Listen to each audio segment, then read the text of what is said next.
భారతదేశం శాంతియుత దేశమని అలా అని పాక్ చేసే దాడులను సహించేది లేదని పాకిస్తాన్ దాడుల నియంత్రణ కోసమే ఎదురు దాడికి దిగటం జరిగిందని ఆంధ్రప్రదేశ్ లారీ ఓనర్స్ అసోసియేషన్ ప్రతినిధులు వాకస్ ప్రతినిధులు పేర్కొన్నారు.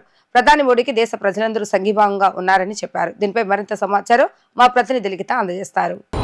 ఇండియా పాకిస్తాన్ యుద్ధం నేపథ్యంలో ఇప్పటికే ఇటు ఇండియాకు సంఘీభావంగా కూడా ఇటు నగరంలోని వాకర్స్ అదేవిధంగా లారీ అసోసియేషన్ అందరూ కూడా పెద్ద ఎత్తున కూడా ఇటు బెన్ సర్కిల్లో ర్యాలీ నిర్వహించారు. ఇటు టెంట్ సెట్ నుంచి ఇటు డివి మేనర్ వరకు కూడా ఈ క్యాండిల్ ర్యాలీ అనేది నిర్వహిస్తారు. ప్రస్తుతం మనం విజువల్స్లో చూసుకోవచ్చు.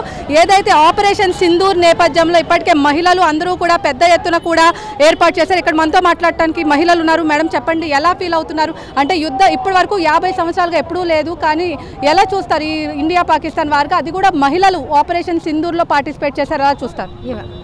ఇవాళ ఎంత బాధగా ఉందంటే మా ప్రతి ఇంటిలో కూడా ఏదో జరిగింది, చాలా బాధాకరమైంది జరిగింది అన్న విధంగా మేమందరం ఈరోజు ఇంతమంది సంఘటితం అయ్యామంటే అది మా ఫ్యామిలీ అఫేర్ లాగా ఫీల్ అయ్యామండి. పెహల్గాంలో జరిగింది క్షమించరాని నేరం.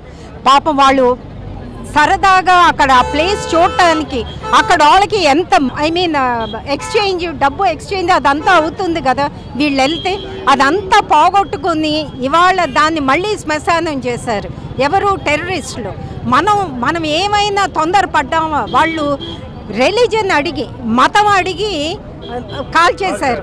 ఏనాడన్నా మనం ఆ రకంగా ఇప్పుడు ఇవాళ మనతో పాటు సమానంగా ముస్లిమ్స్, ఇసాయి అంటే క్రిస్టియన్స్, వీళ్ళందరూ కూడా మనతో పాటు సమానంగా ఉన్నారు మన దేశంలో. అంటే మన దేశం యొక్క హృదయ వైశాల్యత మనం ఎవరినన్నా మనం తక్కువ చేసి మాట్లాడతామా?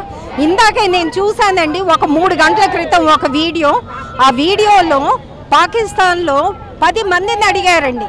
10 మందిని మీకు ఇస్లాం గొప్పదా పాకిస్తాన్ గొప్పదా అంటే 10 మంది కూడా ఇస్లాం అన్నారు. ఇవాళ ఇక్కడ 50 మంది ఉన్నారు. నేను వాళ్ళని అడుగుతాను, మీకు ఇండియా గొప్పదా హిందూయిజం గొప్పదా? చూడండి, అది మన దేశమే అదండి. మన దేశానికి ప్రాణాలు అర్పిస్తాం, అంతేగాని హిందూయిజం కాదు, ఇస్లాం కాదు, క్రిస్టియానిటీకి కూడా కాదు. ఎప్పుడు ఏనాడైనా మనకి 2500 సంవత్సరాల నుంచి మనంగా ఏనాడు ఎవరి మీద పోట్లాడలేదు. మనం ప్రొటెక్ట్ చేసుకుందాం. ఇప్పుడు కార్గిల్ వార్ అనుకోండి, ఇండో బంగ్లాదేశ్ వార్, వాళ్ళు ముందలు చేస్తే మనం ప్రొటెక్ట్ చేసుకుందాం. మనంగా ఎవరి మీదకి వెళ్ళలేదు. అది ఇండియా గొప్పతనం, అది ఇండియా హృదయ వైశాల్యత. ఇవాళ నా దేశాన్ని ప్రపంచం అంతా మెచ్చుకుంటున్నారు. ఏనాడు లేదు. ఇవాళ మేజర్ దేశాలు అమెరికా, రష్యా, ఫ్రాన్స్, అన్ని కంట్రీస్, ఇజ్రాయెల్ అన్నీ కూడా మన తరపు ఉన్నాయి. అది మన దేశం యొక్క గొప్పతనం.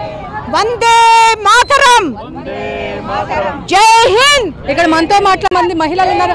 మేడం చెప్పండి, ఎలా ఏంటి? ఇప్పుడు ఒక ఆపరేషన్ సింధూర్లో కూడా 2 మహిళలను మోడీ పంపించారు, కానీ వాళ్ళు టెర్రరిస్టులు ఎవరైతే ఉన్నారో కాల్చి చంపారు. వెళ్ళి మీ మోడీకి చెప్పండి.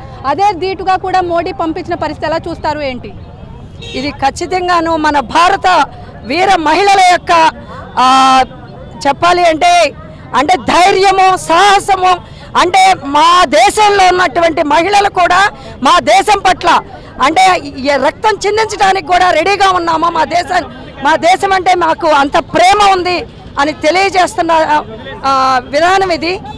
దీన్ని అందరం కూడా ప్రతి ఒక్కళ్ళం కూడా చాలా గొప్పగా చూడవలసినటువంటి పరిస్థితి అండి. ఇక్కడ మొత్తం మీద చూసుకున్నట్లయితే ఇక్కడ అదేవిధంగా ఇటు చూసుకోవచ్చు, ర్యాలీ కూడా మనం చూసుకోవచ్చు. జై హింద్, దేశ రక్షణ కవచం కోసం ఇండియా ఆర్మీ సంఘీభావం అని చెప్పి కూడా ఇక్కడ చెప్తున్న పరిస్థితి. అదేవిధంగా మొత్తం వాకర్స్ అసోసియేషన్స్ అందరూ కూడా కలిసి ఇటు టెంట్స్ నుంచి అటు డివి మేనర్ వరకు కూడా ర్యాలీ జరుపుతున్నారు. ఖచ్చితంగా ఈ పెహల్గాంలో ఏదైతే దాడి జరిగిందో అది తీవ్రంగా ఖండించాల్సిన విషయం. గత 2500 సంవత్సరంలో కూడా ఎవరైతే పాకిస్తానీలు ఉన్నారో పాకిస్తానీలకు వెళ్ళి మీకు ఇస్లాం గొప్పదా పాకిస్తాన్ గొప్పదా అంటే ఇస్లామే గొప్పదని చెప్పి కూడా చెప్తున్న పరిస్థితి. అదేవిధంగా మనం కనుక ఇక్కడ ఇండియా గొప్పదా లేదంటే రిలీజియన్ గొప్పదా అంటే ఖచ్చితంగా మన భారతదేశమే గొప్పదని చెప్పి కూడా ఇక్కడ చెప్తామని చెప్పి కూడా ఇక్కడ మహిళలు అయితే చెప్తున్నారు. ఇది కూడా ఉన్న పరిస్థితి. వీడియో అఖిల్తో లిఖిత, వి డిజిటల్ న్యూస్, విజయవాడ.